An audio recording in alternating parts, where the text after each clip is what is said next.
On va démarrer, cher professeur. Ok, ben, Euh, merci. je vais peut-être juste te présenter en vitesse. Allez, on va dire. Vas-y, Mme Dani. Donc, bonjour à toutes et à tous. Tout d'abord, un grand merci pour votre présence à ce nouvel opus d'Actu Santé Filieris. C'est un grand bonheur pour nous d'accueillir aujourd'hui le professeur Jean Sibilia, professeur de rhumatologie et doyen de la faculté de médecine de Strasbourg. Il est également responsable du laboratoire d'immunorhumatologie moléculaire, où depuis des années, il explore les maladies auto-immunes systémiques rares et les maladies inflammatoires chroniques, avec un regard passionnant sur les liens entre inflammation, cerveau et comportement humain. Aujourd'hui, nous allons plonger avec lui dans l'axe psychoneuroimmuno-endocrinien, cette vision intégrative qui révèle comment psychisme, système nerveux, hormones et immunité s'entrelacent et comment stress, traumatisme précoce et inflammation, pour ne citer que, peuvent modeler l'apparition de la maladie auto-immune, troubles neuropsychiatriques ou douleurs chroniques. Alors, le professeur Jean Sibilia va nous éclairer sur ces mécanismes en pleine clinique et nous montrer comment des approches non médicamenteuses peuvent les moduler pour une prise en charge plus globale de nos patients. Alors n'hésitez pas, comme à chaque fois, à poser vos questions par le biais du chat, un temps d'échange étant également prévu après sa présentation. Sans plus attendre, cher professeur Sibilia, je vous laisse la parole. Merci beaucoup. Bonjour à tous. Merci, Mme Dani. Merci pour cette gentille présentation et très pertinente, hein, puisque tout est dit, en fait, hein, presque, hein. Je te remercie beaucoup pour cette introduction. Grand plaisir d'être avec vous. Alors, c'est toujours pareil, on se voit pas, c'est dommage, mais c'est le jeu de la formation continue en webinar. Je pense que ça permet d'avoir un moment de convivialité entre midi et deux pour essayer voilà, de mener une petite aventure. On va mener ensemble une petite aventure de formation parce que le sujet est vraiment une aventure. J'aimerais vous la faire partager. Elle est juste passionnante. Enfin, vous verrez, c'est un sujet assez innovant, certes complexe peut-être, mais je vais essayer de vous le raconter comme une histoire. Vous savez, les hommes restent, et les hommes, avec en grand H, hein, les hommes et les femmes, les humains restent des grands enfants, donc on aime bien se raconter des histoires et je vais essayer de vous le raconter comme une histoire et essayer de vous amener dans le cœur du dispositif de ce qui fait un être vivant, a fortiori un mammifère et encore plus Homo sapiens, hein, puisqu'on est une espèce un tout petit peu singulière.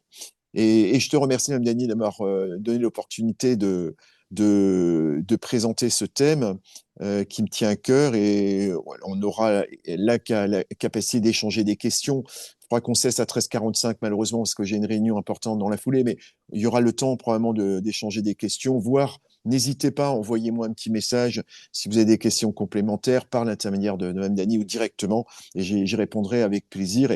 Et peut-être qu'on aura l'occasion, sur un sujet comme ça, d'FMC présentiel, parce que je pense que c'est un très beau sujet en présentiel, parce que ça permet d'échanger avec la salle. Là, ça va être un peu plus distanciel, mais je pense que on peut passer un moment agréable ensemble de découverte, en fait, hein. C'est vraiment mon objectif. Le Tu nous thème, il tends est, la perche et on la prend avec plaisir, hein. bah, On te prend au mot. écoute, avec plaisir, Mme Dani. Donc, le sujet, tu l'as parfaitement résumé, c'est essayer de comprendre finalement ce fonctionnement physiologique intégratif de ce qu'est un être vivant et un être humain.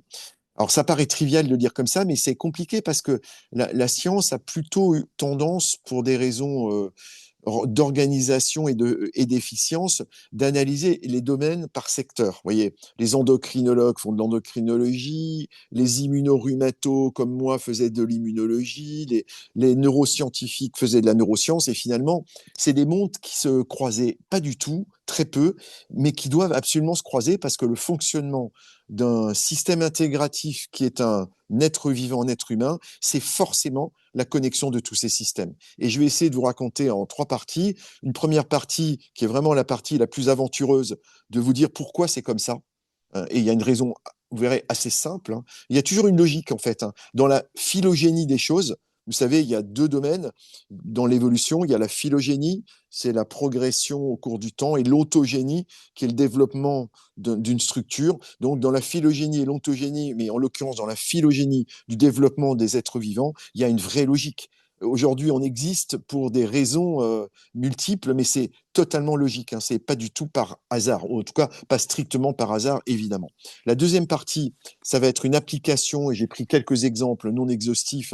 J'ai pris 4-5 exemples de ce qui pourrait illustrer pour nous, cliniciens, l'interaction entre ces mondes différents, ce monde psycho, neuro, immuno, endocrinien. Et j'ai pris, tu l'as dit, même dit en introduction, je prendrai l'exemple du stress post-traumatique, qui est très intéressant. L'exemple du contrôle de la douleur par l'effet placebo, et puis après, finalement, encore plus précis, l'application au sein de maladies auto-immunes. J'ai pris deux exemples, la maladie de Sjögren et la polyarthrite rhumatoïde, comment finalement il y a une intrication entre le cerveau et l'infection et la conséquence organique, la maladie organique. Et on finira, parce que c'est quelque chose qu'on développe à Strasbourg depuis longtemps, mais c'est un biais éditorial, hein, en fait, hein. Évidemment, il y aurait eu de multiples façons d'aborder la partie thérapeutique, mais je vais vous montrer ce qu'on explore depuis quelque temps avec la rigueur universitaire qui est nécessaire. Et je le dis d'emblée pour qu'il n'y ait pas d'ambiguïté. L'approche que l'on mène sur les thérapies cognito-comportementales avec les collègues psychiatres et les neurologues, c'est une approche universitaire. J'élimine d'emblée toute forme de lien, d'entrisme, d'ésotérisme. Ça, c'est pas notre monde. En tout cas, pas le mien. Mais un universitaire doit avoir l'esprit ouvert et l'esprit aiguisé et l'esprit attentif et l'esprit curieux. Et donc, un vrai universitaire, il a la curiosité de comprendre ce qui ne se comprend pas. Donc, en aucun cas, et je le dis avec beaucoup de conviction, en aucun cas, j'accepterai l'idée de se dire ça, parce que on ne comprend pas, on n'en parle pas.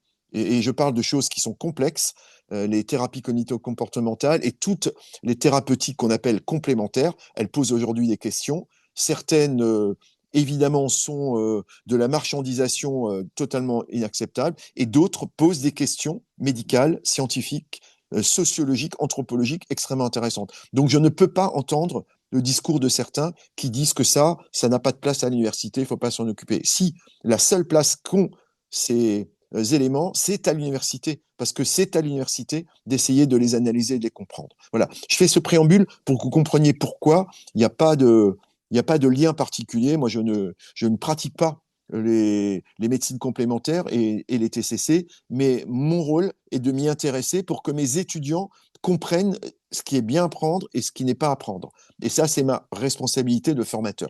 Donc j'insiste parce qu'il y a des factions que vous connaissez qui luttent beaucoup, et on a été très attaqué là-dessus. Et donc je me permettais cette introduction pour que les choses soient bien calées et que vous compreniez notre engagement, notre motivation et notre rigueur. Et quand je dis notre, c'est moi, à titre personnel, mais aussi tous les chercheurs à la faculté qui s'intéressent à ça. Alors, notre petit inventeur du jour, diapo suivante, vous dire que, évidemment, c'est un thème purement scientifique pour moi. Je n'ai aucun lien d'intérêt ou, a fortiori, de conflit d'intérêt sur ce sujet. Et que c'est vraiment un thème que je traite avec conviction et engagement personnel scientifique, hein, pur, puisque je ne pratique pas, et c'est pas mon domaine d'exercice médical ou scientifique direct. Mais c'est un intérêt pour la compréhension des maladies compliquées. Avec, diapo suivante, deux objectifs pédagogiques qu'on peut se fixer, qui sont comprendre finalement de façon assez simple et succincte, comprendre ce que sont ces interactions psycho-neuro-immuno-endocriniennes. On aurait pu rajouter le petit E. Et deux, qu'est-ce qu'on peut faire si on les comprend pour essayer d'agir sur ces interactions, pour essayer de les, non pas de les contrôler, mais en tout cas d'agir positivement de telle sorte qu'on apporte un bien-être et une meilleure santé à nos patients. Diapo suivante, cette histoire, en fait, on aurait peut-être l'impression de la découvrir, mais en réalité, ça fait presque un quart de siècle déjà, et probablement beaucoup plus, parce qu'il y a des expériences déjà beaucoup plus anciennes qui font le lien entre le système neuropsychique et le système immunitaire ou immuno-endocrinien. Il y a des expériences déjà qui datent de la fin des années 90, hein, et des années 2000, qui établissent en fait un lien entre, vous voyez le titre de cet article qui était un article un peu de synthèse, qui n'est pas le premier, mais qui illustre bien l'intérêt qu'on portait déjà dans les débuts des années 2000, c'est Brain, Behavior and Immunity, c'est-à-dire quelle relation entre le cerveau, les comportements que l'on a et le fonctionnement de notre système immunitaire. Et c'est vraiment le cœur de cet article, c'est comprendre le fonctionnement intégratif de ce qu'est un être vivant, un être humain, et entre la commande et l'effecteur. Et c'est logique, et c'est obligatoire. Et je pense qu'il y a un vrai effort à faire collectif hein, de la part de la science occidentale, de la médecine, de se dire qu'on ne peut pas séparer corps et esprit. Et on a besoin d'une approche intégrative. Hein. Les neurologues vous le diront, les immunologistes que je suis le savent aussi aujourd'hui. On doit avoir une approche analytique organe par organe, fonction par fonction, mais à un moment donné, il faut qu'on arrive à comprendre comment l'ensemble de ces organes et de ces fonctions interagissent. Ça, c'est probablement un des développements de la médecine et de la science à venir, si on veut pousser un peu les choses et améliorer la qualité de vie et la santé de nos patients. Diapo suivante, vous montrer que du concept à l'expérimentation, il y a eu déjà de nombreux papiers qui démontraient en fait des effets, des relations expérimentales entre le cerveau et le système immunitaire. Et je vous montre là les tout premiers papiers dont certains ont été faits à l'Institut Pasteur. Vous voyez que c'est des articles, des revues qui datent des années 90 hein, et qui démontrent bien qu'il existe des mécanismes de neuroimmunomodulation, et notamment via des structures qui sont les structures les plus anciennes de notre cerveau, notamment via le système limbique. Et ça, c'est très intéressant. Vous voyez, ça va nous mener à la partie que je vais introduire maintenant, qui est, pour argumenter ce que je viens de vous dire, c'est finalement se poser une question, diapo suivante, en se posant simplement une question triviale et un peu provocatrice. Hein. Vous voyez, c'est le Shadok qui la pose, c'est pourquoi avons-nous un cerveau en fait. Et en fait, diapo suivante, pour répondre à cette question qui est un peu provocatrice, un peu triviale, c'est finalement pour comprendre pourquoi on a un cerveau, c'est savoir qui l'on est et d'où l'on vient. Et ça, c'est assez fondamental. Et diapo suivante, pour ça, je vais vous raconter l'incroyable histoire des vertébrés. Alors, certains d'entre vous savez que les médecins sont des gens souvent éminemment intelligents et curieux, et certains d'entre vous sont peut-être intéressés à l'histoire des vertébrés, pour lesquels, évidemment, il y a des zones d'ombre et de mystère. Hein. On n'a pas toute l'histoire. Le livre est incomplet, mais l'histoire que l'on peut raconter est que c'est une histoire, comme souvent, fondée sur un certain nombre d'éléments liés au hasard. En fait, en tout cas, quand je dis au hasard, c'est au hasard d'événements climatiques notamment. Et on estime que avant la période précambrienne, donc il y a un petit milliard d'années, probablement 800 millions d'années, 800 à 600 millions d'années, sur la planète, la vie existait déjà, puisque vous savez que la vie prokaryote, la vie bactérienne sur la planète, elle date à peu près de 3,8 milliards d'années pour une planète qui en a 4,5.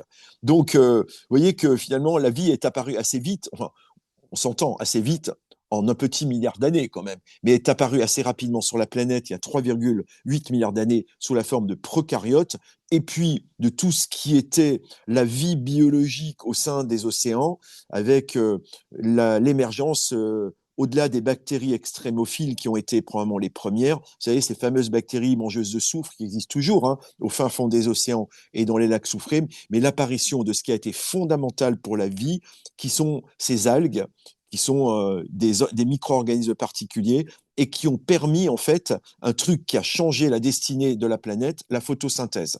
Et la photosynthèse, vous savez qu'elle a été déterminante puisque cette photosynthèse, elle a permis de créer une atmosphère autour de la planète, riche en oxygène, avec de l'ozone. Et c'est cet événement qui a permis de créer le bouillon de la vie et la diversification de la vie. Sinon, je pense que sur notre planète, probablement, on serait resté avec cette vie primaire prokaryote, hein, d'extrémophiles, peut-être de micro-organismes primaires comme des algues, et on ne serait jamais allé beaucoup plus loin, ce qui est déjà un miracle en soi, parce que pour raconter l'histoire, parce qu'on a le temps de se raconter les choses, vous savez que le paradoxe de Fermi dit aujourd'hui que on a beau chercher depuis un siècle des traces de vie sous quelque forme qu'elle soit dans l'univers, aujourd'hui, rien ne nous permet de dire qu'il y a une forme de vie, quelle qu'elle soit, sur un autre endroit que la planète Terre. Ça ne veut pas dire que l'histoire est finie, mais ça veut dire qu'après un siècle de recherche d'une vie qui aurait pu émerger dans l'univers sous différentes formes et peut-être de façon encore beaucoup plus sophistiquée que la nôtre, aujourd'hui, on n'a aucun témoignage direct ou indirect d'une vie et on cherche, enfin les chercheurs, les grands chercheurs dans les grands pays cherchent ça avec intensité depuis des décennies et décennies. Et force est de constater que la seule vie, en tout cas ce qu'on appelle vie, c'est sur la planète Terre. Et donc il y a quand même une forme de miracle de la vie sur la planète que l'on n'explique pas complètement parce que on a beau comprendre qu'il y a eu des prokaryotes il y a 3,8 milliards d'années, encore faut-il comprendre comment on est passé de la matière inerte à la matière organique et de la matière organique à une matière vivante qu'on appelle un prokaryote. Ça reste quand même un immense mystère qui est la place de Dieu. Enfin, voilà, on est croyant, on n'est pas croyant, c'est pas très grave, mais il y a la place de quelque chose qu'on appelle Dieu ou pas, mais la place du mystère en tout cas, qui est la spiritualité ou la philosophie ou les deux. Et ça, c'est quand même un élément absolument, quand on est médecin et qu'on s'occupe de la vie et du vivant et de la santé des gens, je pense qu'il faut apprendre ça. En tout cas, il faut se l'approprier. Donc, je reviens à mes premiers vertébrés, moins 600, moins 800 millions d'années.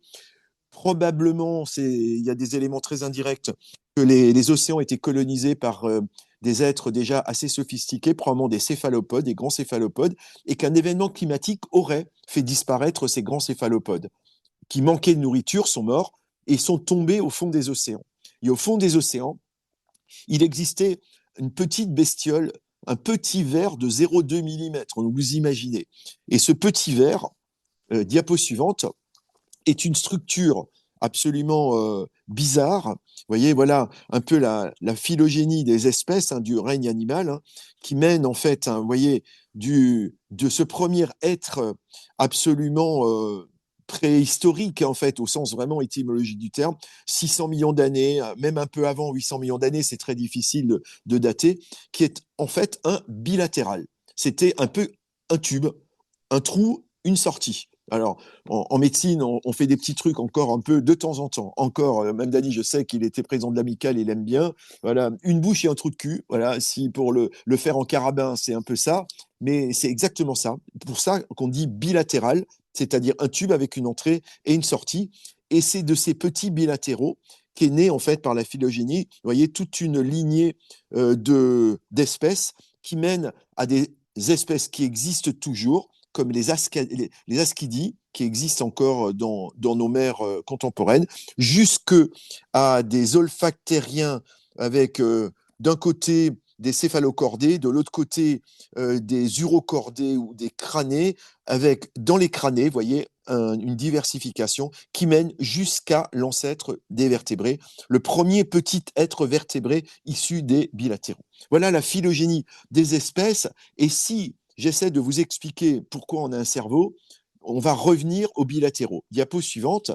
Et voyez ces petits bilatéraux, en fait, qui étaient des simples tubes élémentaires, préfigurant ce qu'allaient être les vertébrés.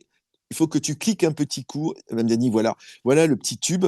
Et en fait, ce petit tube était déjà un être vivant, par définition, donc susceptible de se nourrir. Il fallait se nourrir. Et vous voyez que c'est assez simple. La nourriture rentre par la bouche, elle est digérée, digestion primaire, et elle ressort par l'autre extrémité. Donc cette structure élémentaire bilatérale, finalement, à l'échelle de l'histoire du vivant, des vertébrés et de l'homme, c'est quoi? Ben, c'est un tube digestif. Donc, on a commencé par être un intestin inerte au départ, et clairement, très certainement, un intestin qui a dû être très primitivement déjà colonisé, ça c'est une spéculation, colonisé par des prokaryotes, c'est-à-dire des bactéries très primitives d'autrefois, qui sont venues coloniser ce tube et créer en fait l'ancêtre du microbiote intestinal d'aujourd'hui. C'est une quasi-certitude que les choses se soient passées comme ça. L'étape ultérieure après la mise en place de ces bilatéraux, de leur colonisation par la flore, c'est évidemment une question vitale qui s'est posée pour le vivant. En gros, je vais la faire très simple, où je continue à être un petit être inerte au fond de l'océan et je prends ce qui arrive, je mange et puis je me débrouille avec ce qui arrive, ou alors je m'adapte et je trouve une capacité qui est absolument transformante, c'est-à-dire je n'attends pas que la bouffe m'arrive, mais je vais chercher la bouffe. Vous voyez la logique de l'intelligence du vivant. Et donc, pour faire ça, diapo suivante, je fais quoi? Eh bien, en fait, j'invente un système nerveux primitif, qui est probablement un système qui comportait à la fois des capteurs neurovégétatifs, ça c'est quasiment certain.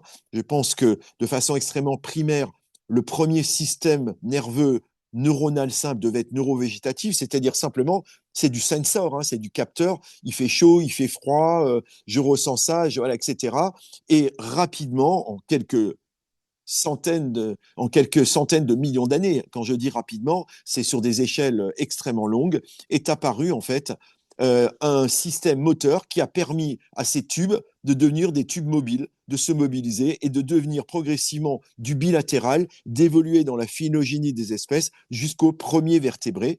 Et ces premiers vertébrés, qui sont encore très, très, très différents de nous. Vous avez vu le petit ver vertébré qu'on appelle Picaya, qui est présumé être notre ancêtre très très très très lointain, eh ben, ce picaya, ce petit ver vertébré primitif, va acquérir progressivement des fonctions et notamment va acquérir un cerveau de plus en plus croissant, partant d'un cerveau primaire végétatif, neurovégétatif, jusqu'à un cerveau néocortex qui, au cours de l'évolution, des primates à l'homme, avec même entre le primate et l'homme, encore un saut énorme, puisque vous voyez qu'entre le primate et l'homme, on gagne le cerveau, le néocortex gagne encore 900 millilitres de capacité supplémentaire qui sont en fait des neurones en pratique.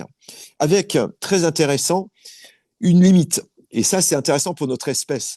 Après, c'est une spéculation, c'est une discussion que j'ai eue avec des anthropologues, de dire qu'on est un peu à la limite. C'est-à-dire là, on est dans la limite du rapport poids-puissance, entre guillemets. C'est-à-dire on a un cerveau tel qui consomme tellement de métabolites qu'il est difficile de le voir croître encore.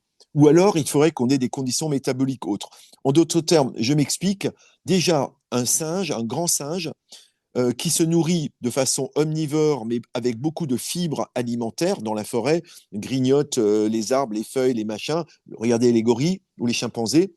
Il y a une nécessité pour acquérir un niveau métabolique élémentaire qui permet au cerveau de se développer et à l'animal de survivre, il faut pratiquement manger 16 heures par jour. Manger 16 heures par jour. Donc, vous voyez, et nous, on est encore un coup au-dessus. Donc, on a inventé quoi? On a inventé l'alimentation, l'agriculture. Malheureusement, on a inventé, et c'est la perversion du système, on a exactement inventé des aliments hyper transformés. Et aujourd'hui, comme on a perdu nos fonctions de sédentarité, on a développé ce qu'il fallait, mais on a perdu la mobilité et on est dans un déséquilibre extrêmement dangereux pour notre espèce. Hein, et notre espèce, et on en a tous conscience, hein, elle est dans un checkpoint d'immense danger sur les prochaines centaines ou milliers d'années. Ce qui, à l'échelle en fait de la phylogénie de l'histoire, 1000 ans ou 10 000 ou 100 000 ans, c'est une goutte d'eau hein, dans l'échelle de l'évolution des espèces. Ben, finalement, vous voyez qu'on est en train de se questionner sur la survie de notre espèce à l'échelle de 2-3 générations. Donc on est dans un moment, enfin, il faut en avoir conscience, terriblement critique pour l'espèce. Hein. Terriblement critique, hein, à l'échelle de ce qu'on sait du passé du vivant. Tout ça, après, sans être alarmiste hein, non plus, il faut rester, je suis convaincu que nous sommes assez intelligents, je l'espère collectivement, pour sortir de ce qui se passe aujourd'hui et d'aller vers un destin collectif avec une intelligence collective pour essayer de trouver des solutions. Je pense qu'on est capable, notre espèce est capable de le faire. Le fera-t-elle? J'en sais rien, mais l'intelligence, je suis sûr qu'elle l'a. Diapo suivante pour passer finalement à la partie un peu finale de cette introduction, de ce début d'histoire. Hein. Je vous ai dit que c'est une véritable, j'ai envie de vous raconter une histoire. C'est que à partir du moment où l'être vivant commence à être sophistiqué, d'ailleurs qu'il soit vertébré ou qu'il soit un embranchement de la vie, comme les poissons, les reptiles, les batraciens ou les oiseaux. Vous voyez, on est sur de l'évolution d'espèces qui sont finalement assez proches et contemporaines, puisque toutes ces espèces sont contemporaines. Il va avoir en fait le développement à la fois du cerveau, mais de tous les mécanismes que le cerveau va contrôler. Et on arrive en fait dans un cerveau qui va gérer l'indispensable pour nous. Et pour nous, finalement, il y a deux choses qui sont indispensables. pour toutes ces espèces contemporaines, dont nous, c'est de survivre, et on survit en mangeant et en se défendant, en se nourrissant et en se défendant, et deux, se reproduire. Donc en fait, on a deux instincts primaires, la survie et la reproduction. Et dans la survie, évidemment, il y a la survie, ne pas se faire bouffer par un lion et ne pas se faire détruire par un virus. Vous voyez, le mécanisme de survie, c'est de la défense, hein. Mais dans la défense, évidemment, pour qu'une défense s'organise, ben, il faut nourrir notre organisme. Donc l'alimentation et la survie alimentaire, l'oxygène, l'alimentation, enfin, l'environnement nous permet de nous défendre contre l'infiniment petit et contre l'infiniment gros, contre les deux menaces des espèces et du vivant, qui sont les microbes et qui sont les prédateurs collatéraux. Et pour cela, en fait, le cerveau s'est sophistiqué progressivement avec la gestion d'instincts primaires par le cerveau archaïque, et c'est toujours vrai. C'est toujours vrai. On a toujours au fond de nous des pulsions de vie, de survie, et qui impliquent, je le répète, la défense et la reproduction. Et ça, il faut bien le comprendre. Les psychiatres nous l'expliquent très bien. Mais aussi, très important, on a développé des fonctions supérieures qui nous permettent en fait de trouver des fonctions nouvelles comme les fonctions de communication, et qui est le cerveau, le néocerveau, et qui a permis de développer les fonctions d'abstraction, les fonctions de communication, et qui permet de contrôler le cerveau archaïque et notamment l'émotion. Donc, et ça, c'est quelque chose qui reste particulièrement vrai, en fait, hein. Et aujourd'hui, il faut se rendre compte que ces systèmes existent toujours, mais qu'ils sont utilisés peut-être de façon différente. Et c'est ce que j'explique dans la dernière phrase de cette diapositive. Tous ces systèmes qui sont mis en place sur des millénaires, des dizaines de milliers, des centaines de milliers d'années, ont été faits pour répondre à des choses élémentaires. Aujourd'hui, il est vrai qu'on est plongé dans un monde où il y a une espèce ultra dominante sur la planète qui est Homo sapiens, seul hominidé persistant, et où cet hominidé n'est plus du tout soumis aux problématiques de survie et de reproduction de la même manière qu'il y a quelques milliers d'années, ou à l'époque des premiers hominidés, il y a 2 millions d'années, ou d'Homo sapiens, il y a 20 000 ou 30 000 ans. Donc ça nous pose un vrai problème, notamment dans la gestion de la survie. Autrefois, tous ces systèmes-là étaient adaptés au stress quotidien. Finalement, pourquoi est-ce qu'on a du cortisol, de l'adrénaline, du glucagon? On a tout ce système immuno-endocrinien qui est organisé. Il était fait pour nous protéger, nous permettre de fuir le lion des cavernes de l'époque, hein, et fuir la tribu prédatrice d'à côté, et tous ces systèmes étaient faits vraiment physiologiquement pour nous défendre. Aujourd'hui, on n'a plus besoin de fuir, on est dans un système où on est coucoudé, et donc ce système adapté au stress d'autrefois, aujourd'hui, est inducteur de stress parce qu'il est mal utilisé. Voyez, et c'est l'excès de cortisol, l'extrait d'adrénaline, l'extrait de substances qui font que tout ça qui servait autrefois ne serve plus de la même manière aujourd'hui. Et ça change fondamentalement la physiologie. Et si je vous raconte ça, évidemment, c'est que c'est à l'origine, enfin, en grande partie, on le sait aujourd'hui, c'est assez clair, toute cette mauvaise gestion du stress chronique, parce que nos systèmes, en fait, ne sont plus adaptés à la gestion de ce stress chronique-là, ben, beaucoup de maladies sont issues de ce dérèglement. Cette inadaptation de nos systèmes qui étaient faits autrefois pour survivre dans un environnement extérieur assez agressif, aujourd'hui, ben, on vit avec des conditions différentes, et effectivement, on vit souvent dans des situations de stress chronique, et on a trop de cortisol, trop d'adrénaline, trop de choses, et malheureusement, notre cerveau n'aime pas trop ça. Il n'a pas envie d'être baigné en permanence dans des médiateurs neurochimiques endocriniens qui ne servent plus à rien. Voilà. J'essaie de le faire vraiment, vous voyez, de vous raconter l'histoire de façon comme on le raconterait à nos enfants, quoi, pour essayer de bien comprendre, parce que c'est absolument passionnant de se poser la question de cette manière-là. Donc voilà pour cette première partie que je vais faire glisser tout doucement, diapo suivante, du cerveau, de ce patchwork fonctionnel incroyable, à l'impact psychoneuroimmunologique, l'évidence clinique qu'il existe bien des dérèglements, ou enfin, en tout cas des choses que l'on observe qui est liée à cette dérégulation-là. Mais avant d'arriver aux exemples que je voulais évoquer avec vous, c'est vous dire que la compréhension du cerveau ne s'est pas fait en un jour, hein. Vous savez, on a décrit, les anatomistes décrivaient une boîte crânienne avec un cerveau. On ne savait pas très bien comment ça fonctionnait, à quoi ça servait.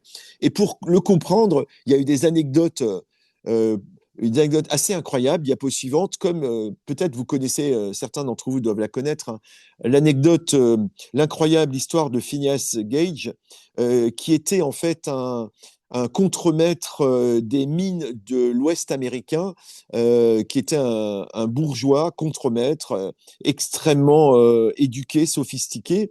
Et ce contremaître des mines de la ruée vers l'or de l'Ouest américain, un jour, en faisant sauter une mine, il s'est pris une baramine. Vous voyez le schéma.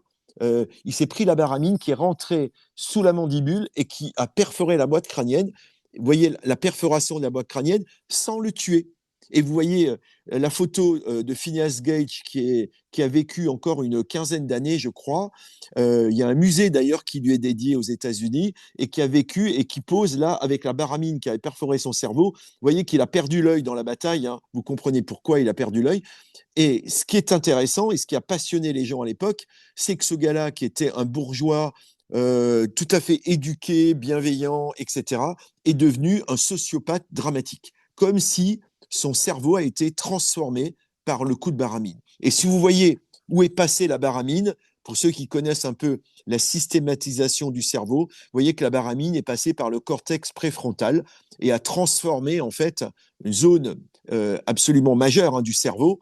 Et cette baramine a finalement détruit le cortex préfrontal gauche du patient et entraîné en fait une modification mentale majeure. Et le bourgeois est devenu un sociopathe grave et il est mort, je crois, d'une infection neuroménagée finalement après 15 ans de vie dans une débâcle personnelle assez terrible comme le décrit l'histoire. Donc c'est la première démonstration qu'il y a des zones du cerveau qui sont dédiées à des choses et notamment à des éléments qui gèrent totalement le comportement des êtres humains. C'est incroyable histoire, hein, cette histoire de Phineas Gage. Ça préfigure après le travail de tous les grands neuroanatomistes, neurologues qui ont décrit les aires de Broca. Vous savez, toute cette période, la grande neuroanatomie et neurologie française, hein, qui a été une des grandes des grands précurseurs dans le monde pour la description de la neurologie moderne, à la Pitié-Salpêtrière, hein, qui était un centre réputé pour ça. De l'histoire, diapo suivante, Landani, de l'histoire de Phineas Gage, on passe maintenant en affinant un peu le système, et vous voyez, de la description très grossière des aires cérébrales du fonctionnement du cerveau, on s'est rendu compte, en fait, en analysant toute l'histoire du fonctionnement du cerveau, que le cerveau était connecté, pour les raisons que j'expliquais précédemment, était connecté très directement, à la fois anatomiquement et physiologiquement par des médiateurs. Donc, c'est vraiment un fonctionnement intégré anatomique et neurochimique et connecté à deux systèmes d'aval. Un premier système d'aval qui est le système immunitaire et un deuxième système d'aval qui est le système endocrinien. Système endocrinien qui est lui-même évidemment connecté au système immunitaire. Je prends simplement un exemple parce que je ne reparlerai pas, mais si j'injecte de l'adrénaline et du cortisol à un malade, vous modifiez son système immunitaire. Vous le savez très bien, vous modifiez le taux de leucocytes, vous modifiez le système immunitaire et j'en veux pour preuve que quand vous avez une maladie auto-immune, moi je fais ça tous les jours, un des traitements des maladies auto-immunes, c'est de donner de la cortisone. Vous voyez, donc c'est l'expression vraiment triviale de ce lien-là. Et en fait, c'est véritablement une triade, vous voyez, parce que ce système immunitaire, qui est la commande centrale, elle a essentiellement deux fonctions, ou trois même. Première fonction, et c'est vraiment le centre névralgique, hein, par définition. Première fonction, c'est la fonction motrice. Et la fonction sensorielle et motrice, je suis capable de voir le danger ou de sentir le danger. L'olfaction, la vision, le toucher. Je sens le danger et je vais réagir physiquement par mes muscles pour m'enfuir ou me protéger. Et là, finalement, c'est le système de protection sensorimoteur que l'on utilise pour éviter le danger macroscopique, le prédateur. Voyez. Mon système nerveux, il est aussi connecté à un logiciel d'interface qui, lui, c'est pas les yeux, là, c'est pas l'odeur, c'est pas le toucher, mais c'est un logiciel d'interface, mais ce qui est exactement conçu comme le système neurosensoriel, qui est le système qu'on appelle le système immunitaire et qui est un palpeur pour détecter l'autre zone de danger Et cette zone de danger, c'est l'infiniment petit, c'est les microbes. Donc, en gros, comme je vous le disais, il faut se protéger contre le prédateur qui va nous bouffer ou contre le microbe qui va nous infecter. Et j'ai deux logiciels d'interface, les cinq sens d'un côté, le sensorimoteur, et de l'autre côté, un logiciel qui est le système immunitaire. Donc le système immunitaire est avant tout fait pour palper l'environnement, pour savoir ce qui nous environne, en bien ou en mal. Et un système immunitaire, en aucun cas, n'est fait pour tuer les bactéries et les virus. Il est d'abord fait pour vivre avec les bactéries et les virus, notamment de notre intestin. Sa première fonction, c'est celle-là. Vous voyez, c'est une fonction physiologique. C'est un autre sujet qu'on aura l'occasion de faire, peut-être de traiter, qui est pourquoi nos microbiotes et comment on vit avec nos microbiotes. Ben, l'interface entre nous et nos microbiotes, on ne peut pas vivre sans interface, on vit avec une interface qui est le système immunitaire.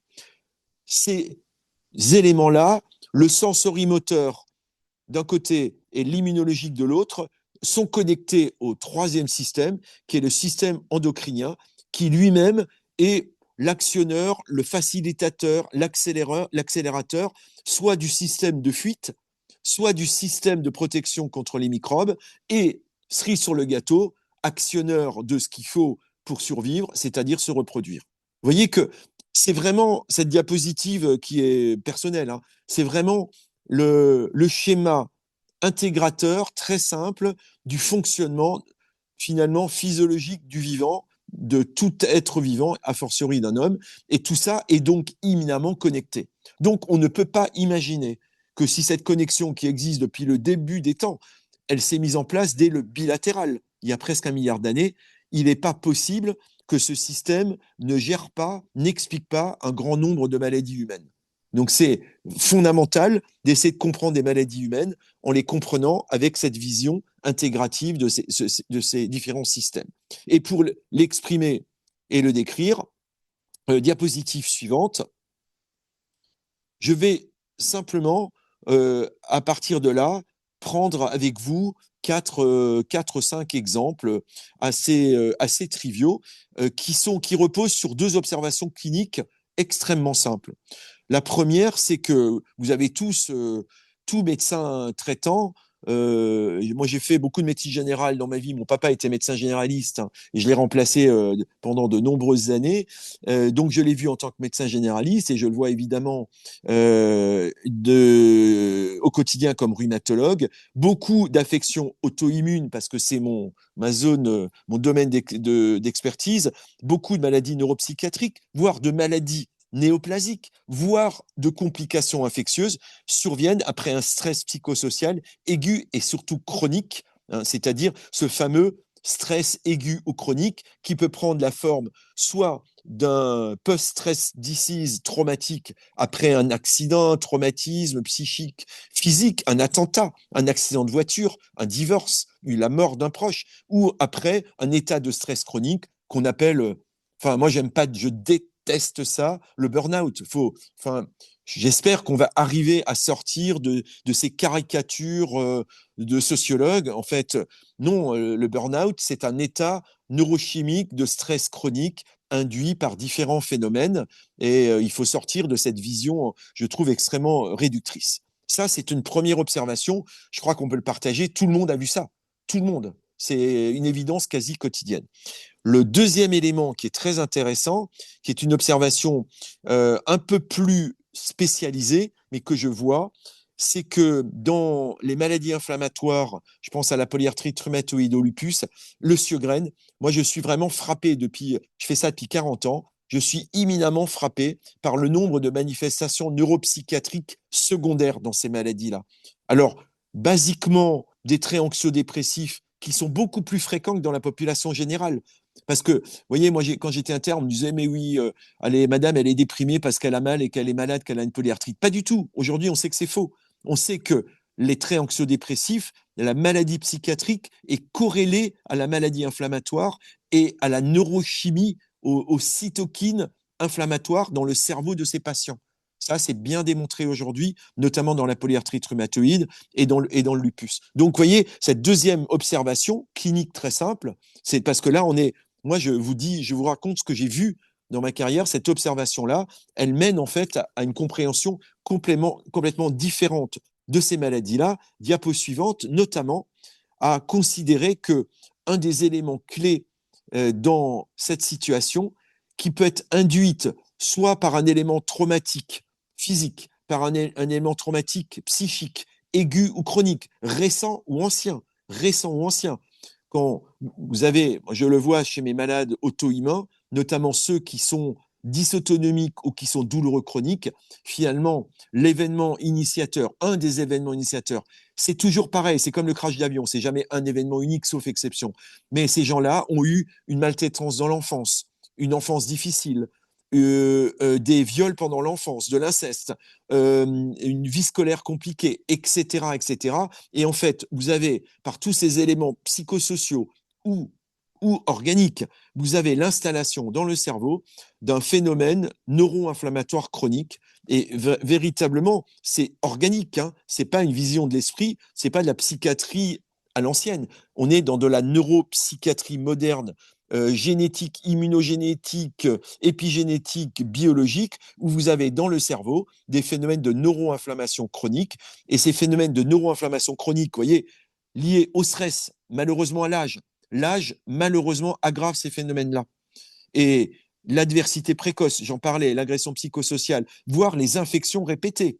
Vous voyez, je prends deux exemples triviaux, parce que vous les avez vécus. Les syndromes Covid longs, il est très probable que les syndromes Covid longs soient la conséquence, un, de l'infection virale, et deux, du stress psychique, de l'épidémie, du confinement et de tous les phénomènes qui ont entouré d'incertitudes, qui ont entouré l'épidémie. Et c'est ça qui mène au Covid long, qui est un syndrome neurovégétatif dysautonomique, probablement avec une part de neuroinflammation, de mécanismes divers. Deuxième exemple que je pourrais utiliser, en termes d'infection, parce que c'est beaucoup plus ancien, c'est les complications chroniques de la mononucléose infectieuse, la patracrie, de la brucellose ou de la tuberculose anciennement, qui était finalement, on l'a presque oublié, mais c'est de la médecine ancienne, mais finalement les malades avaient parfois des états de patracrie, ça s'appelait la patracrie hein, bruxellienne, voilà, c'est pas une description, c'est pas moi qui l'ai décrit, ça a été décrit il y a un siècle, donc je pense qu'on avait, il y a déjà dans les agressions répétées des phénomènes neuropsychiques qu'on n'avait absolument pas compris. Et dernier exemple d'actualité vraiment extrêmement important et avec des conséquences pratiques, c'est la démonstration du lien entre le zona et la maladie d'Alzheimer. Vous voyez, vous avez certainement vu ça, qui est un excellent argument pour vacciner nos malades d'ailleurs, hein, notamment les gens qui ont déjà fait un zona.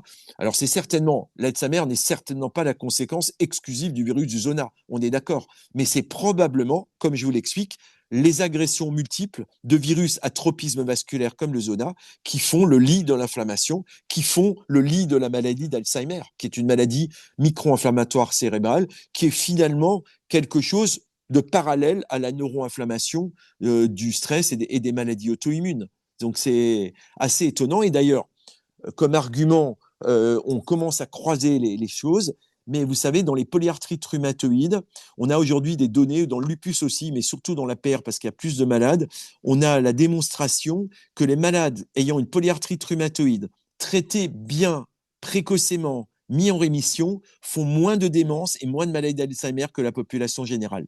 Comme si, mais c'est une découverte a posteriori, le fait d'avoir contrôlé l'inflammation chronique avec tous les médicaments qu'on utilise traite certes la polyarthrite, mais a peut-être un effet collatéral sur la chimie inflammatoire du cerveau. Ça reste évidemment à consolider, à démontrer, parce que vous imaginez les portes que ça ouvre, mais c'est extrêmement intéressant de comprendre. Donc, vous voyez, tout ce que je vous raconte, c'est, moi, je suis d'abord immunologiste, clinicien et médecin. Donc, ce que je vous raconte, c'est toujours issu, un, de l'observation, et deux, de ma connaissance d'immunologie scientifique, de ce qu'écrivent les autres. Et j'essaye de vous montrer là un peu la croisée des chemins entre l'expérience clinique et l'expérience scientifique. Ce qui mène en fait à la dernière partie avant le traitement, la partie descriptive. Et je vous ai pris quelques exemples, 4-5 exemples, je crois. Diapo suivante, Mme Dani. Et notamment, mais je viens finalement de l'expliquer, montrer que aujourd'hui, il y a vraiment des éléments. Vous voyez, c'est un article qui vient d'une revue psychiatrique. Et cet article, qu'on ne détaille pas, vous pourrez le lire si ça vous intéresse, montre, si vous lisez le petit résumé et je vous laisserai les diapositives, hein. Dans le petit résumé, il est montré qu'il y a une corrélation évidente entre ce qu'on croyait être purement de la psychiatrie post-traumatique et évidemment un phénomène organique qui est de l'inflammation immunologique dans le cerveau, corrélé à des marqueurs en fait, hein, très très clairs, hein. Et cet article, un excellent article de synthèse, est une analyse qui décrit relation entre inflammation et immunité et le déclenchement et la pérennisation du stress post-traumatique. Pour ça que la psychiatrie est en train de faire une transformation incroyable, hein, parce que c'est une spécialité géniale et elle est en train d'intégrer des connaissances génétiques, épigénétiques, immunologiques pour essayer de mieux comprendre. Et moi, j'ai des dossiers aujourd'hui en RCP avec mes amis psychiatres et notamment Gilles Bertschy, avec Pierre Vidaillet, avec d'autres psychiatres. On a des RCP où on discute des immunothérapies ciblées dans des maladies psychiatriques réfractaires. Donc, quand le psychiatre se dit il y a quelque chose que je ne comprends pas, aujourd'hui, on en est à discuter l'utilisation de biologiques d'immunothérapie dans ces maladies-là. Alors, évidemment, sans preuve EBM. Donc, je rejoins et je reprends mon discours et je pense que vous aurez compris mon discours. Arrêtons de penser que tout est EBM et que ce qui n'est pas EBM n'est pas de la médecine ou de la science. Je crains que les gens que j'ai entendus m'interpeller là-dessus en me disant attention, les gars, fake me de ce qui n'est pas EBM, c'est ésotérique. Ben non, non. La réalité, quand on fait vraiment de la médecine, quand on fait vraiment, on voit vraiment des malades avec l'expérience qu'on a, on se rend compte qu'il y a beaucoup de choses qui est non EBM. L'EBM n'est qu'une méthode, bien sûr, extrêmement vertueuse. Ça n'est pas. Ce que je dis, c'est que l'EBM est une part des choses, mais qu'elle n'est pas l'alpha et l'oméga. Et c'est, sinon, on tombe dans une dérégulation majeure qui s'appelle le scientisme, et on ne croit que finalement que ce qui est prouvé. Mais malheureusement, ce qui est prouvé n'est qu'une petite partie de la réalité. Et il faut s'en rappeler, et je pense que la transformation de la psychiatrie est un exemple magnifique pour voir qu'il y a encore beaucoup de zones à explorer en médecine, et notamment dans la médecine du cerveau. Donc voilà mon premier exemple. Le deuxième, il est vraiment génial. Le deuxième exemple, vous le connaissez, c'est l'exemple, diapo suivante, c'est l'exemple de l'effet placebo. Effet placebo, effet nocebo. Alors, je vais vous raconter, j'ai choisi, il y a beaucoup d'articles maintenant, j'ai choisi un article très récent, diapo suivante, qui vous démontre en fait où est le circuit qui contrôle l'effet nocebo, l'effet placebo dans le cerveau. Diapo suivante, alors, je pense il y a une littérature qui est assez large aujourd'hui, vous voyez, qui est la description de ce qu'on appelle l'effet placebo, qui en anglais est traduit, je traduis l'anglais directement, est l'attente d'un soulagement de la douleur. En fait, c'est ça l'analgésie placebo, c'est-à-dire qu'il y a un effet d'anticipation. Vous savez que le cerveau peut anticiper le pire et le meilleur, hein. Il peut anticiper le pire, hein. L'anxiété anticipatoire, enfin, je pense que beaucoup d'entre nous, médecins et même à titre personnel, connaissent hein, ces phénomènes-là parce qu'il est humain, en fait, hein. C'est un phénomène de défense, en fait, hein. Mais c'est terrible. Mais l'anticipation, elle peut aussi être bénéfique. Ça s'appelle l'effet placebo, hein.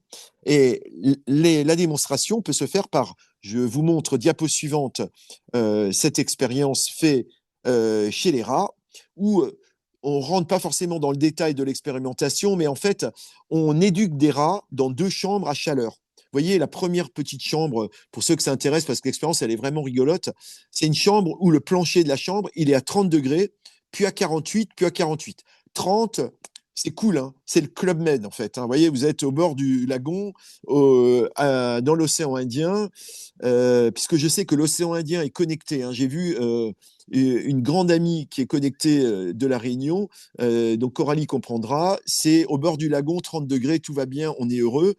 Mais quand il fait 48, ça devient désagréable. Donc vous voyez que dans la chambre 1, on met le plancher à 48 pendant les deux phases successives d'une expérimentation qui dure 7 jours, alors que dans la chambre 2 à laquelle peut accéder le rat, ben vous le mettez à la période 2 de l'expérimentation, non pas à 48, mais à 30. Et donc, forcément, les animaux vont préférer la chambre 2, chambre dans laquelle le plancher n'est pas à 48 comme dans la 1, mais à 30, et donc comme au bord du lagon à La Réunion. Et donc, dans la chambre 2, ils se sentent bien, et comme ils se sentent bien, ils ne se rendent pas compte que dans la phase 3, le plancher passe à 48 degrés comme dans la chambre 1. Et donc, ils anticipent avec bonheur et ils continuent à se délasser, se prélasser dans la chambre 2 avec un effet placebo qui leur empêche de percevoir l'augmentation de chaleur du plancher.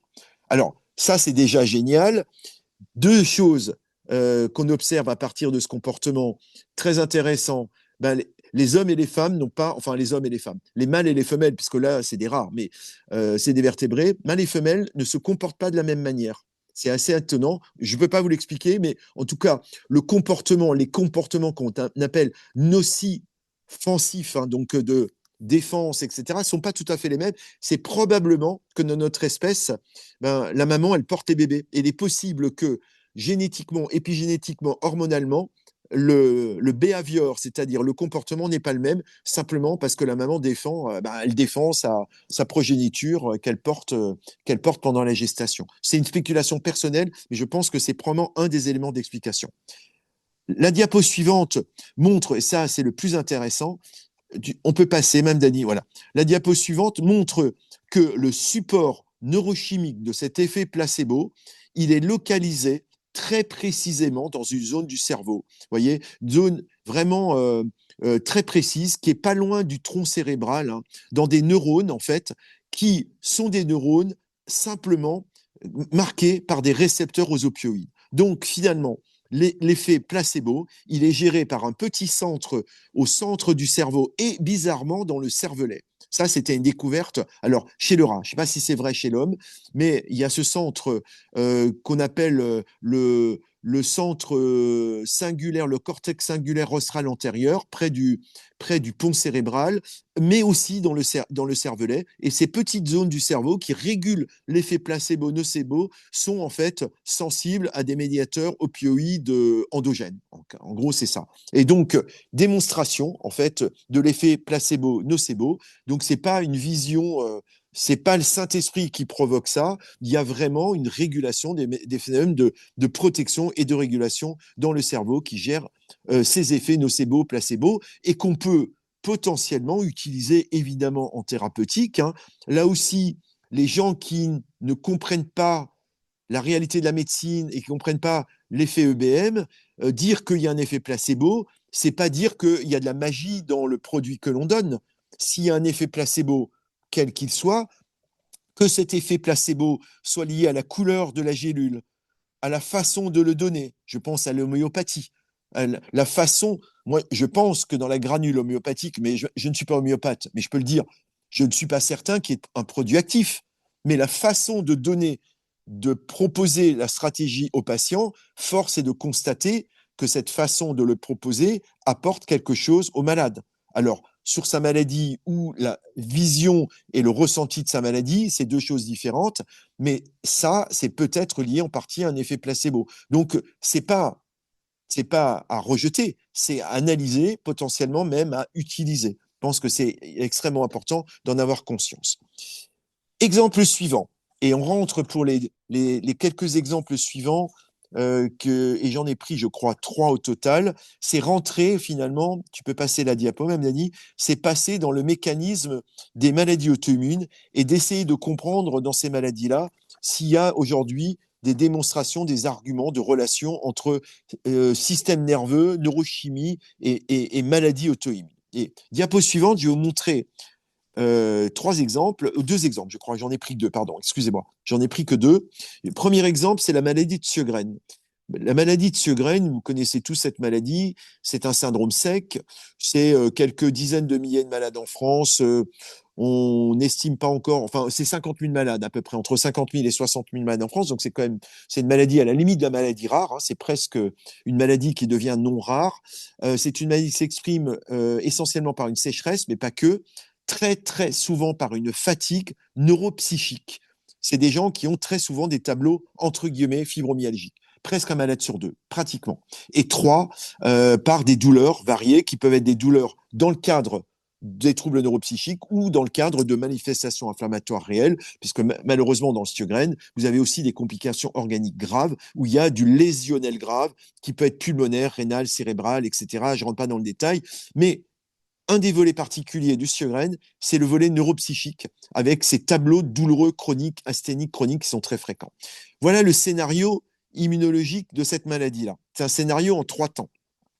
L'induction de la maladie, comme beaucoup de maladies auto-immunes, c'est vrai pour le lupus, c'est vrai pour les myosites, c'est vrai pour plein de maladies auto-immunes.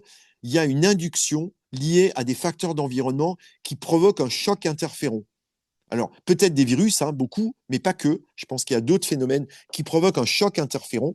Et ce choc interféron qu'on appelle la signature interféron primaire de ces maladies-là, c'est vraiment le début de ces maladies, entraîne des modifications enzymatiques.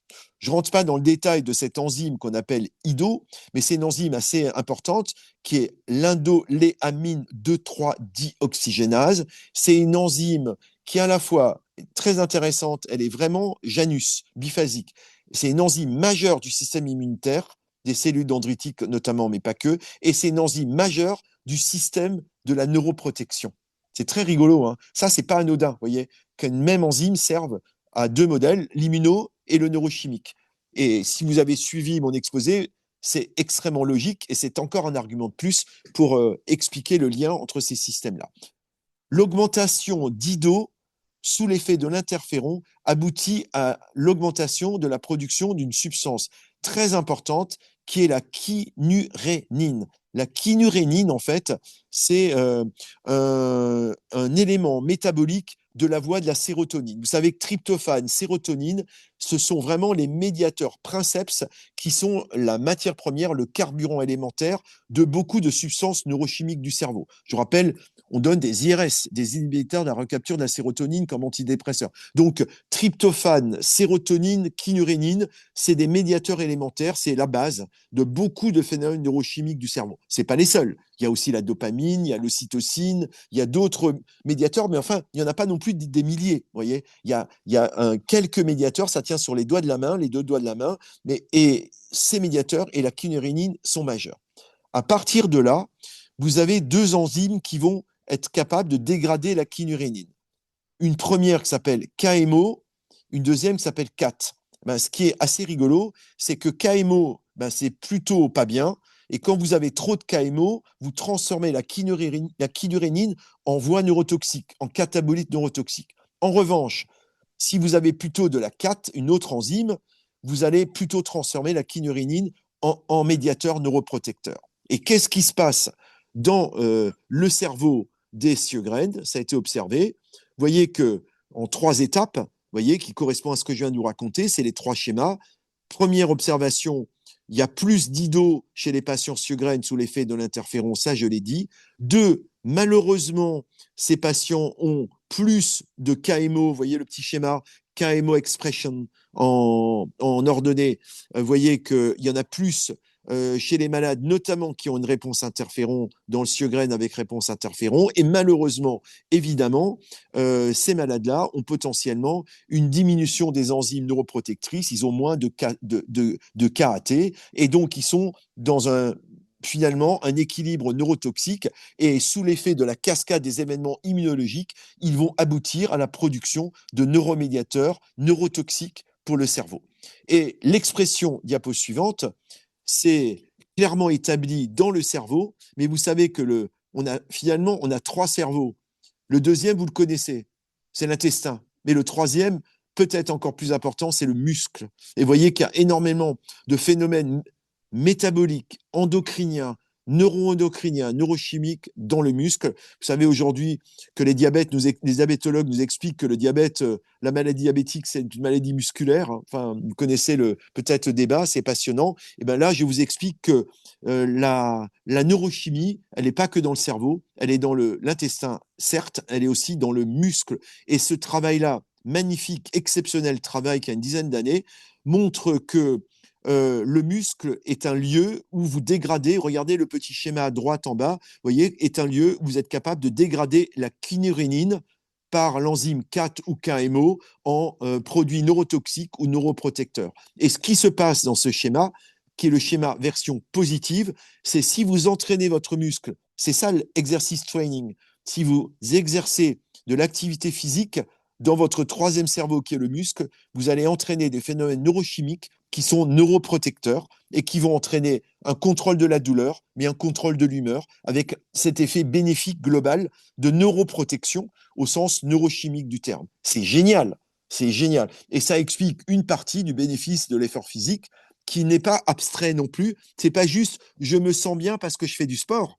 Je me sens bien parce que je fais du sport, parce que mon cerveau est connecté à mon système immunitaire, qui lui-même est connecté à mon cerveau, qui lui-même est connecté à mon système endocrinien, dans des organes qui sont le cerveau, l'intestin et le muscle. Vous voyez, c'est vraiment... moi, enfin, en tout cas, moi, quand j'ai... Ça fait 10 ans que je prépare ce topo, que je présente, j'ai gardé ces exemples parce que je pense qu'ils sont vraiment emblématiques pour comprendre le mécanisme physiologique de ce qu'est un être vivant et un être humain. Et je finis par un dernier exemple, et on arrivera à la conclusion, qui est un exemple pour montrer que tout ça a même des conséquences anatomiques. C'est assez dingue, mais vous allez voir, c'est un travail fait dans la polyarthrite rhumatoïde qui montre que l'inflammation, la fameuse neuroinflammation que je vous ai montrée avant, vous vous rappelez, où il y a des cytokines dans le cerveau qui accrètent, eh ben, ça a des conséquences, cette inflammation dans le cerveau, dans l'hippocampe, et que ça va affecter en fait le fonctionnement et même la taille de l'hippocampe, même la taille. Diapo suivante, vous allez voir ce travail, qui est un travail qui a été fait dans la polyarthrite rhumatoïde, où ils essayent de corréler l'atrophie hippocampique à des conséquences dans la polyarthrite rhumatoïde et notamment l'existence de douleurs chroniques dans la polyarthrite rhumatoïde.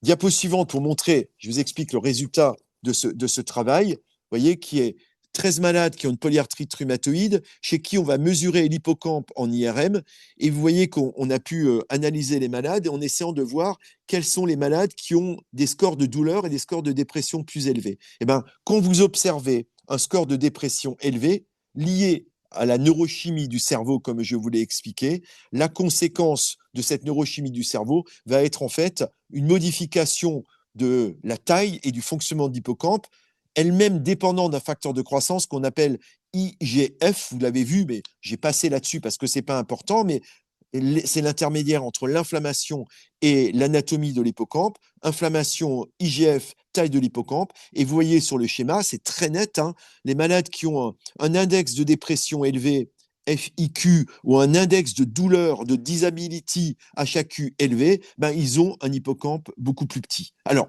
reste évidemment, comme le disait Aristote, œuf ou poule. Est-ce que c'est la cause ou la conséquence?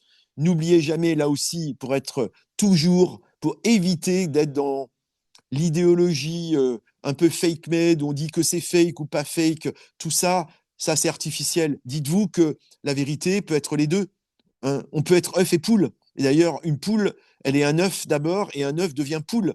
Donc, je renvoie les scientistes à la philosophie et rappeler qu'avant eux, il y avait Aristote et d'autres gens certainement plus intelligents que nous et qui ont compris que la vérité du débat, c'est le débat équilibré où on s'écoute et on se respecte et on ne taque pas l'autre en disant, voilà, toi, tu ne comprends pas, moi, je comprends. Jamais. Ça, c'est un discours d'un autre temps. Et je pense qu'il faut sortir de ces discours-là.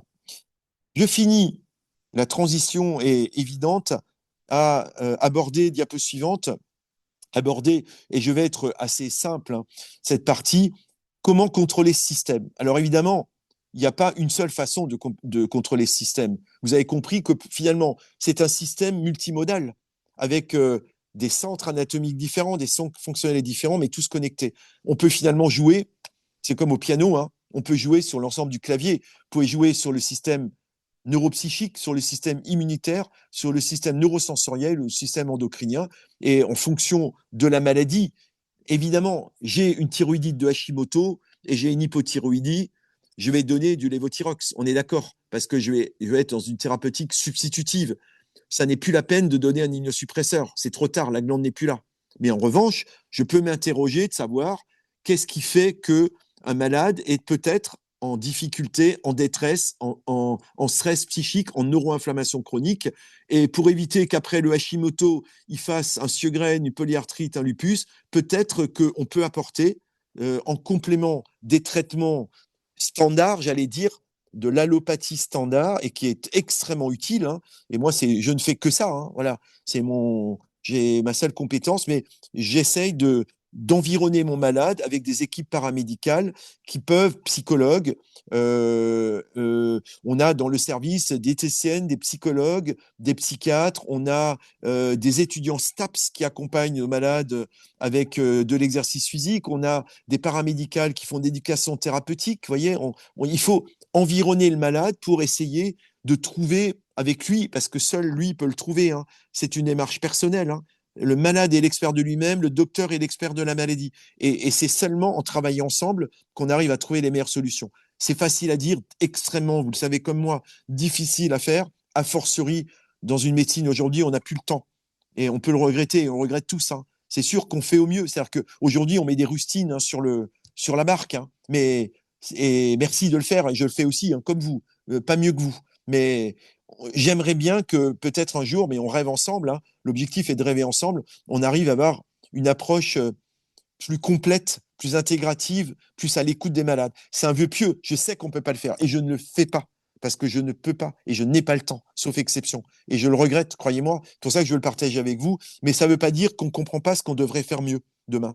Mais il faudra évidemment changer beaucoup de choses pour qu'on arrive à faire vraiment mieux.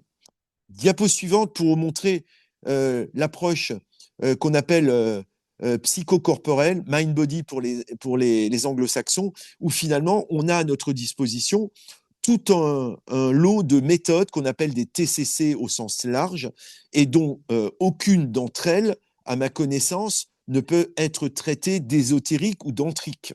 Je suis désolé. Bon. Qu'il y ait des théories antriques, ésotériques, certainement.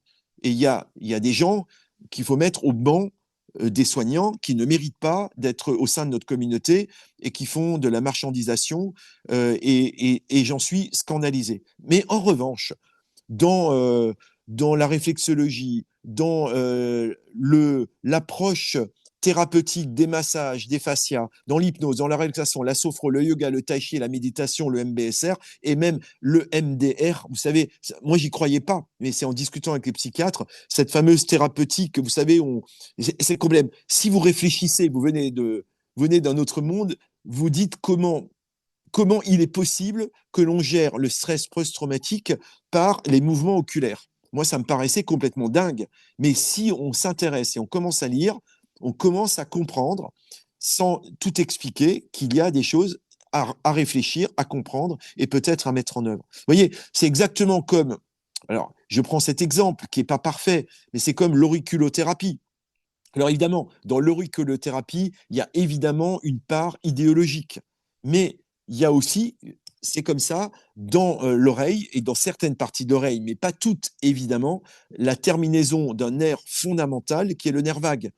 C'est le nerf, un des nerfs fondamentaux, le nerf fondamental du système neurovégétatif, du système vague. Et le vague est à la fois un sensor neurovégétatif et un acteur immunologique majeur. C'est un acteur immunologique majeur. Vous coupez le nerf vague dans un modèle murin, il y a une déplétion quasi complète des lymphocytes dans la rate. Donc, voyez, donc les gens qui se sont moqués du concept d'auriculothérapie, je pense qu'il ne faut peut-être pas s'en moquer. Je pense qu'il faut le décoder parce qu'aujourd'hui, on met en place des devices de stimulation du nerf vague, alors sur l'oreille ou ailleurs, mais et qui permettent de contrôler la douleur et la réponse immunitaire. Donc, vous voyez, il ne faut pas se moquer et je pense que notre qualité princeps comme docteur est d'être, je dis, et l'un ne va pas sans l'autre, d'une curiosité totale et d'une ouverture d'esprit complète, mais d'une rigueur absolue. Et c'est ça la vérité. Voilà. Et ne pas être obscurantiste au sens où je ne regarde qu'une partie parce que j'estime que l'autre n'est pas respectable. Donc, toutes ces techniques existent. Et diapo suivante, euh, j'ai fait dans le service, on s'est intéressé depuis quelques années à un concept qui est celui de la méditation en pleine conscience, hein, qui est aujourd'hui une technique utilisée dans le monde entier, qui a été développée aux États-Unis par John Kabat-Zinn, qui a créé le concept de mindfulness thérapeutique. C'est-à-dire comment, à partir d'un concept, diapo suivante, qui est un concept à la fois poétique, philosophique, hein, là vous êtes, vous voyez, la méditation finalement, hein, de Descartes à Lamartine, c'est un concept humain qui irrigue beaucoup beaucoup de monde de la connaissance humaine, hein, de la philosophie à la poésie. Et ben, cette méditation, en fait, diapo suivante, elle est liée, elle est la conséquence d'un travail de concentration, et je le résume, hein, qui est fait pour éliminer le jugement sophistiqué. En d'autres termes, c'est pour essayer de contrôler des systèmes ancestraux, comportementaux, qui sont des systèmes faits pour la fuite, mais qui aujourd'hui ne servent plus et qui induisent, parce qu'ils sont utilisés en excès, et qui se traduisent par un stress neurobiologique. Et donc l'idée de la méditation, donc vous voyez, j'essaye de le faire court et simple, c'est d'essayer de contrôler ces systèmes-là de telle sorte qu'on arrive à contrôler ce stress, ce neurostress chronique à notre profit. Et la méditation est une des techniques pour le faire. On peut le faire probablement, je ne suis pas un spécialiste du sujet, par la sophro, par l'hypnose, probablement d'une manière assez proche, pas identique évidemment. Ce qui est intéressant, c'est que ces techniques de méditation, et c'est pas par hasard, elles existent ancestralement dans beaucoup de cultures. Voyez, et quand on part un peu plus à l'Occident, en Orient qu'à l'Occident, on a une inspiration dans la médecine orientale beaucoup plus proche du concept corps et esprit, où la méditation a inspiré à la fois la spiritualité, mais aussi la science et la pratique médicale, beaucoup plus qu'en Europe, qu'en Occident. Et ça, c'est pour une raison simplement culturelle, en fait, hein, et qui est intéressante. Et là aussi, si nous, soignants, on a la curiosité de s'intéresser à ça, une fois de plus, sans ésotérisme, avec ouverture d'esprit et rigueur, on peut d'essayer de comprendre pourquoi, bah, sur deux parties de la même planète, l'héritage scientifique, médical, spirituel, philosophique n'a pas été exactement le même.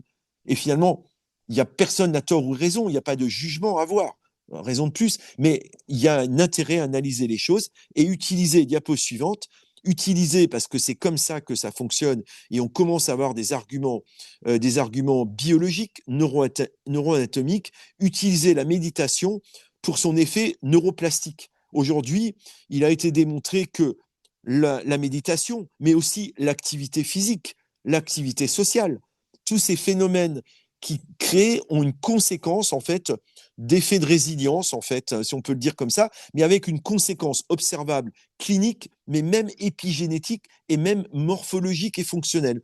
Il y a des expériences que je ne veux pas vous démontrer, mais d'épigénétique et d'IRM fonctionnel sur le cerveau. Ça a été fait avec Mathieu Ricard notamment. Mathieu Ricard a été, les Belges, les collègues belges, les chercheurs belges sont beaucoup intéressés à ça, à la mort imminente, au neurostress, à la méditation. Et il y a eu des expériences avec des grands méditants, dont Mathieu Ricard, hein, qui a fait des expériences d'IRM fonctionnel, où la méditation modifie le fonctionnement du cerveau. Alors, tout le monde n'est pas Mathieu Ricard, ni moi, ni beaucoup d'entre nous. C'est un exemple peut-être exceptionnel, mais on ne peut pas être méditant comme Mathieu Ricard. C'est impossible. Voilà. Mais on peut peut-être utiliser, diapo suivante, des techniques qui s'approchent et qui comprennent ces techniques-là des approches méditatives, essentiellement centrées sur la méditation pour le MBSR, ou le yoga et le tai chi comprenant des parts de méditation. Et c'est une méta-analyse que j'ai publiée dans une revue de John Bonspine, qui est une très bonne revue internationale de rhumatologie en 2024 maintenant, avec, j'ai essayé de faire l'analyse factuelle, scientifique, EBM, de toutes les études publiées dans les maladies rhumatologiques, la polyarthrite et spondylarthrite, de l'impact du yoga, du tai chi, de la méditation, avec clairement un bénéfice-risque intéressant, même si aujourd'hui, il est difficile d'en tirer une conclusion et des recommandations formelles, mais globalement, ces méthodes qui sont généralement absolument sans risque, puisque raisonnons toujours en bénéfice-risque, évidemment,